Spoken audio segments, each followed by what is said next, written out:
Buenos días. Hoy vamos a analizar el Salmo 51, paréntesis 50, conocido como el Miserere de David. Iniciamos con los comentarios de Juan Pablo II.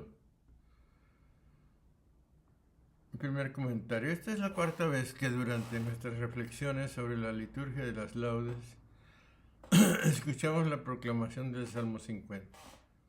El célebre Miserere pues se propone todos los viernes para que se convierta en un oasis de meditación donde se pueda descubrir el mal que anida en la conciencia e implorar del Señor la purificación y el perdón. En efecto, como confiesa el salmista en otra súplica, ningún hombre vivo es inocente frente a ti. Salmo 142. En el libro de Job se lee: ¿cómo un hombre será justo ante Dios? ¿Cómo será puro el nacido de mujer? Si ni la luna misma tiene brillo, ni las estrellas son puras a sus ojos, cuanto menos son hombres. Esa gusano era un hijo de hombre, ese gusano. Job 25, 4 al 6.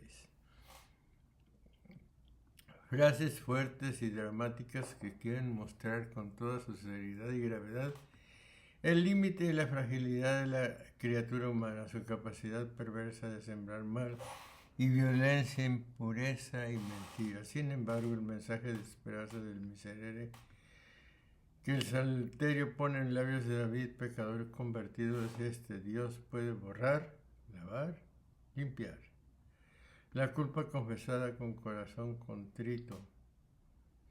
Dice el Señor por boca de Isaías: aunque fueren vuestros pecados como la grana, como la nieve, blanquearán, y aunque fueren rojos como la púrpura, como la lana quedarán.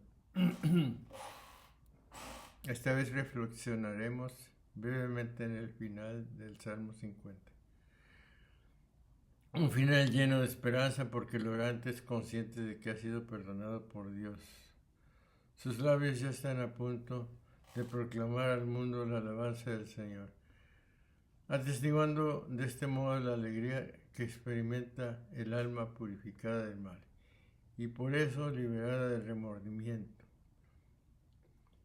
El orante testimonia de modo claro otra convicción, remitiéndose a la enseñanza constante de los profetas Isaías, Amós, Oseas. El sacrificio más agradable que sube al Señor como perfume y suave fragancia no es el holocausto de novillos y corderos, más bien el corazón quebrantado y humillado. Salmo 50, versículo 19. La imitación de Cristo, libro tan apreciado por la tradición espiritual cristiana, repite la misma afirmación del salmista: la humilde contrición de los pecados es para ti el sacrificio agradable, un perfume mucho más suave que el humo del incienso. Ahí se purifica y se lava toda iniquidad. El Salmo concluye de modo inesperado con una perspectiva completamente diversa, que parece incluso contradictoria. Confrontar versículos 20 y 21 de la última súplica de un pecador se pasa a una oración por la reconstrucción de toda la ciudad de Jerusalén, la cual nos hace remontarnos de la época de David a la destrucción de la ciudad varios siglos después. Por otra parte, tras expresar en el versículo 18 que a Dios no le complacen las inmolaciones de animales, el Salmo anuncia en el versículo 21 que el Señor aceptará esas inmolaciones. Es evidente que este pasaje final es una añadidura posterior hecha en el tiempo del exilio, que de alguna manera quiere corregir o al menos completar la perspectiva del Salmo davídico, y lo hace en dos puntos. Por una parte, no se quería que todo el Salmo se limitara a una oración individual. Era necesario pensar también en la triste situación de toda la ciudad.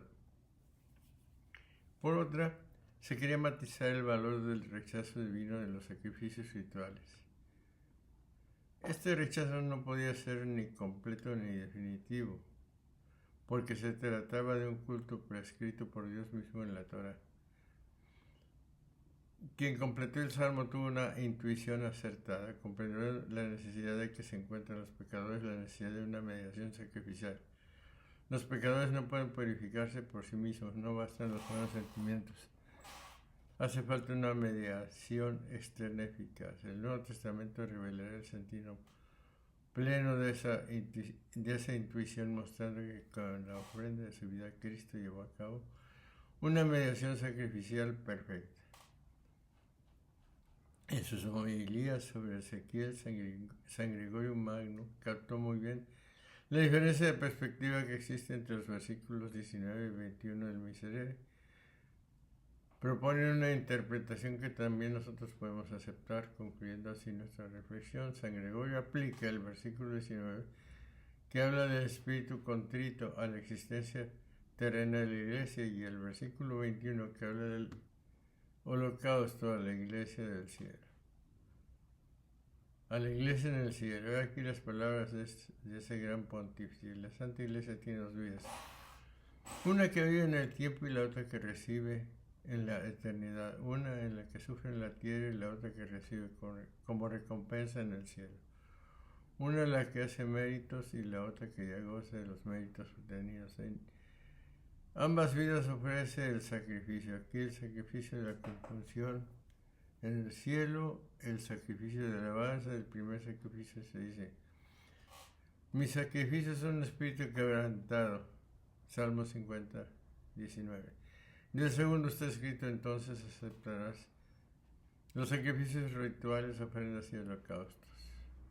En ambos se ofrece carne, porque aquí la oblación de la carne es la mortificación del cuerpo, mientras que en el cielo la oblación de la carne es la gloria de la resurrección. En la alabanza a Dios en el cielo se ofrecerá la carne como un holocausto. Cuando transformada en la incorruptibilidad eterna, ya no habrá ningún conflicto ni nada mortal, porque perdurará íntegra, encendida de amor a Él en la alabanza sin fin.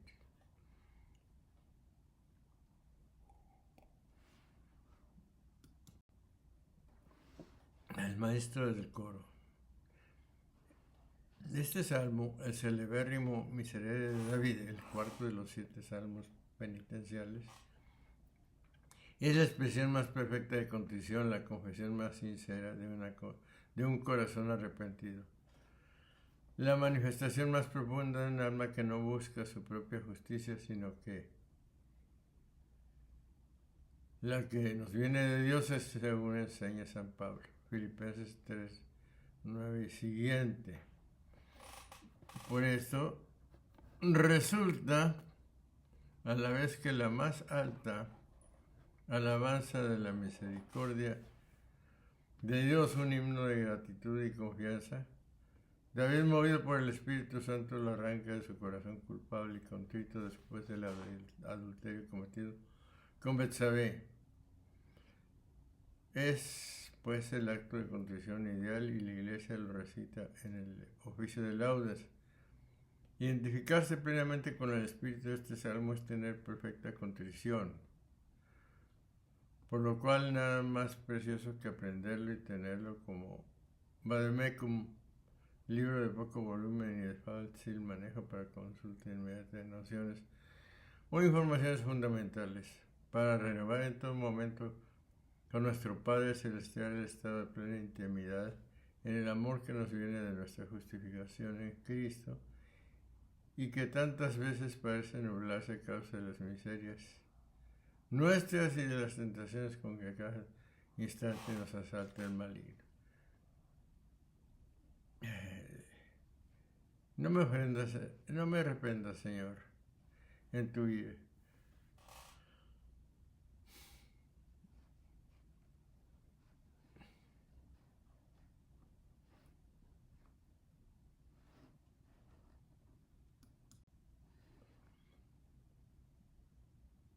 Cuando después que pecó con Betsabé, se llevó a él Natán.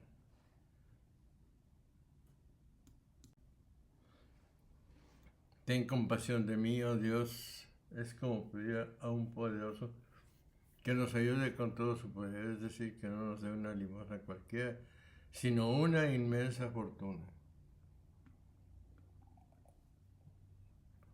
En el mercado de Dios ninguna audacia es excesiva, porque Él mismo nos llama a comprar sin dinero, Isaías 51, 1 y siguiente.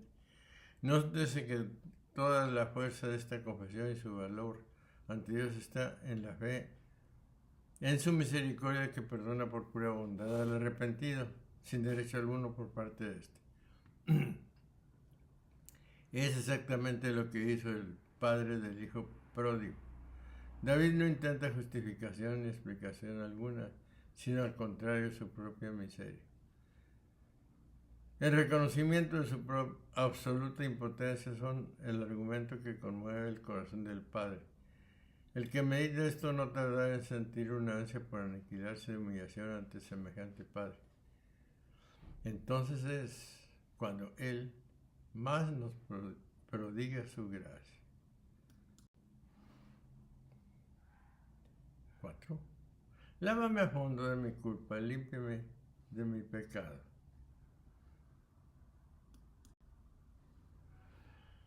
5. Porque yo reconozco mi maldad, único fundamento que David deduce por su parte para ser perdonado. Así lo vemos en el versículo 8. Pensemos si un juez de la tierra nos absolvería de un delito con solo decirle que en efecto somos culpables. Tal es la diferencia entre lo humano y lo divino. No se trata de una injuria más o menos leve contra otras criaturas, sino que el ofendido en todo pecado es directamente ese Creador y Padre, a quien todo lo debemos, y sin embargo Él perdona tan fácilmente a todo el que se arrepiente de corazón.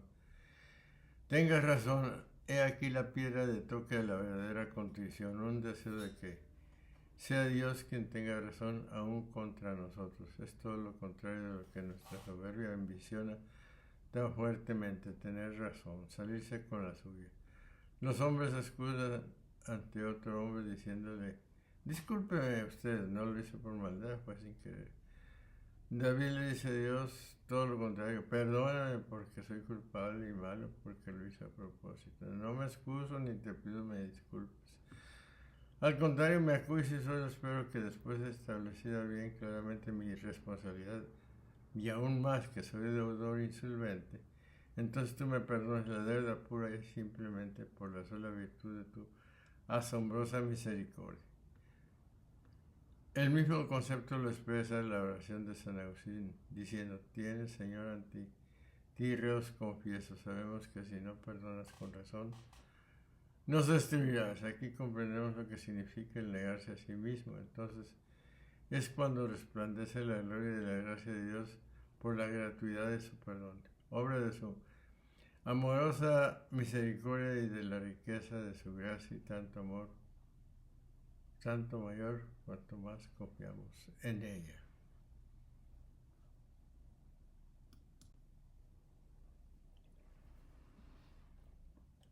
Siete. Es que soy nacido en la iniquidad y a mi madre me concibió en pecado. Los padres citan este pasaje como prueba del pecado original. El hombre sin la gracia, incapaz del bien en el orden sobrenatural. Y a raíz de la naturaleza viciada es donde Dios, si pensamos rectamente y si apartamos nuestros pasos de la falsedad y de la injusticia, ninguna cosa buena puede hacer el hombre sin que Dios se la conceda para que la haga. ¿Cuántas veces hacemos el bien y es Dios quien obra en nosotros y con nosotros para que lo hagamos?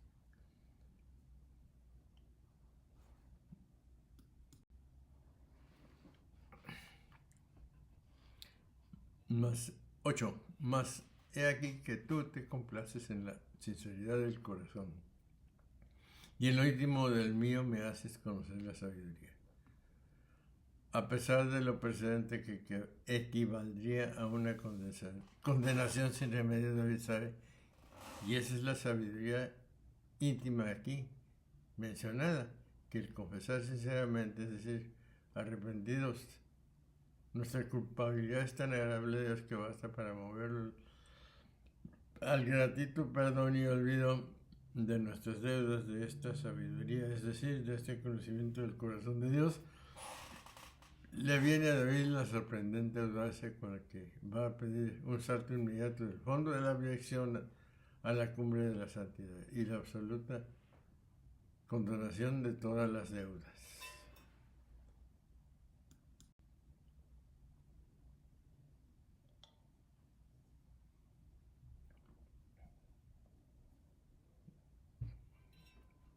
Ocho, 9. Rocíame con hisopo y seré limpio. Lávame tú y quedaré más blanco que la nieve.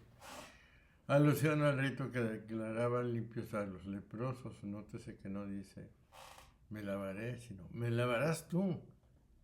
Aquí se nos enseña la perfecta humildad. Yo no soy más que un humilde pecador, pero hay algo más fuerte que él y es tu misericordia infinita y omnipotente. Esto es lo que ha hecho de grandes pecadores los más grandes santos.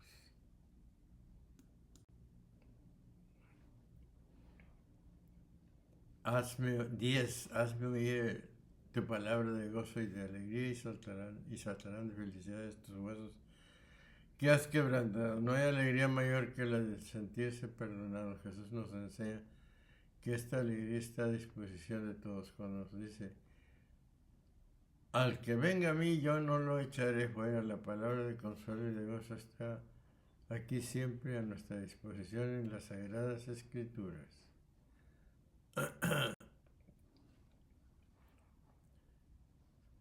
11. Aparta tu rostro de mis pecados y borra todas mis culpas. San Ambrosio señala esta maravilla que Dios mira el arrepentimiento como un acto meritorio, no obstante ser lo menos a que estamos obligados. Además, el perdón hace renacer los méritos pedidos por el pecado, en tanto que éste se borra para siempre. Con la sangre de Cristo, así borró el de David.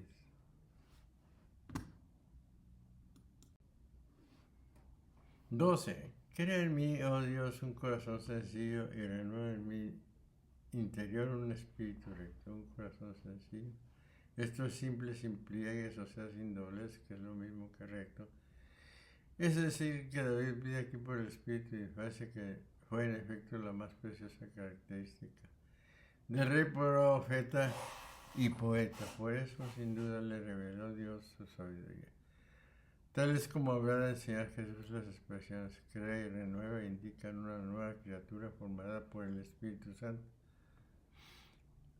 San Pablo explica esto en la admirable epístola a los romanos. 13. No me rechaces de tu presencia y no me quites el espíritu de tu santidad. No me rechaces. A todos nos parece, por cierto, que su santidad mirarnos con repugnancia, y en verdad de ello sería harto lógico, de modo que nunca podríamos, por nuestras propias reflexiones, convencernos de que no es así. Solo en este don asombroso de las palabras de Dios descubrimos que es todo lo contrario. Basta recordar cómo obró el Padre con el Hijo pródigo. No me quites tu espíritu de santidad. Y aquí la esencia de toda oración a la que hemos de tener siempre en los labios, la que más agrada al Padre y más nos conviene a nosotros. ¿Acaso no es este el pan supersustancial que Jesús nos enseñó a pedir cada día? Si bien miramos, ningún hijo pide a su padre que le dé de comer, pues esto lo hace él sin que se lo pidan. ¿No se ofendería el padre si su hijo le recordase cada día la obligación de alimentarlo? En cambio, es donde el Espíritu sí que debemos pedirlo, como una maravillosa limosna de la santidad divina, mostrando al Padre que los aceptamos y deseamos con ansia, pues en ello no lo tendremos, ya que el Espíritu no se impone a nadie por la fuerza, sino que respetando la libertad solo permanece en quien lo desea y por el contrario se aleja a los que se sienten capaces de valerse y manejarse sin él. Si esto pedimos como hijos del Padre, podemos estar seguros de tener también el otro pan, pues nos será dado por añadidura. pero será después que vino Cristo, el Espíritu habita en nosotros permanentemente. Así es en efecto la admirable promesa del Padre. Mas no por eso hemos de empeñarnos menos en asegurárnoslo, pues sabemos que nuestra carne y nuestra psiquis conspiran contra él. Y no podemos dormir sobre los laureles, porque no tenemos el Espíritu incorporado a nosotros de un modo natural, sino sobrenatural, por el cual nuestra nueva criatura solo se levanta sobre el cadáver del hombre viejo.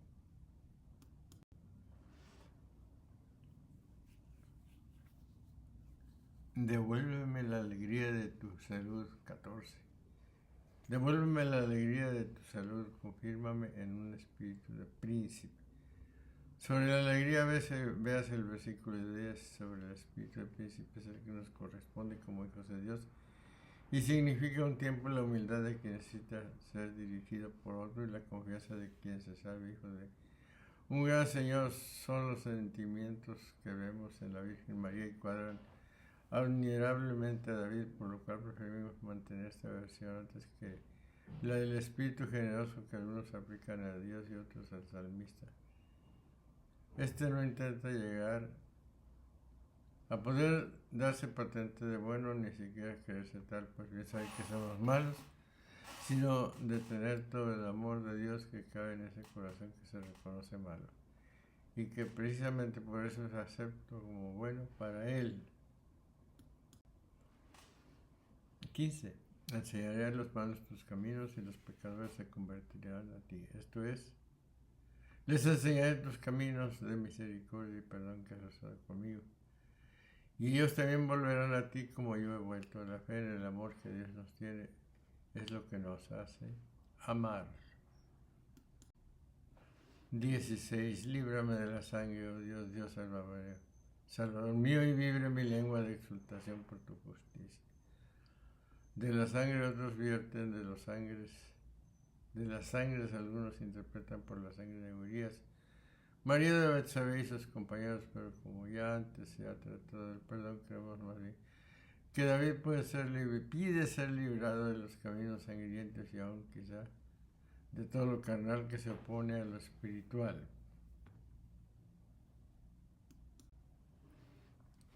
17. Abre tú mis labios, oh Señor, y mi boca proclamará tus alabanzas o publicará tus alabanzas. Con estas palabras comienza siempre el oficio divino, como para mostrarnos que sin el Espíritu Santo no podemos dar al Padre ninguna alabanza que le sea grata. 18. Pues los sacrificios no te agradan, y si te ofrecieran un holocausto no lo aceptarías. La Vulgata dice, si quisieras sacrificios, en verdad te los ofrecería. El original es, como vemos, más terminante. Aquí aprendemos cuál es el sacrificio que a él le agrada. 20. Por tu misericordia, Señor, obra benignamente con Sión, reconstruir los muros de Jerusalén por tu misericordia. O sea, aunque no lo merezcamos reconstruir, es decir, hazlo tú mismo, coincidiendo con la observación precedente. El hebreo aquí es más terminante que la Vulgata, la cual dice para que sean edificados. Versículos discutidos, algunos y no pocos intérpretes lo consideran como añadidos durante el cautiverio babilónico, cuando los desterrados veían en este salmo la expresión de su dolor. En este final se extiende proféticamente a toda la casa de Jacob con referencia a la restauración de Jerusalén. 21. Entonces te agradarán los sacrificios legales, las oblaciones y los holocaustos. Entonces se ofrecerán becerros sobre tu altar.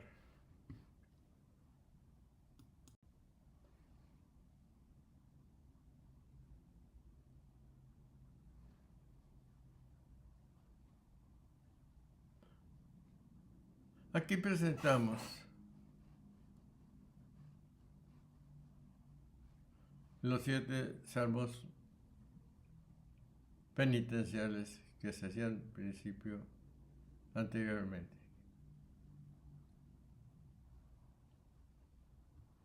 Y esto es todo, amigos.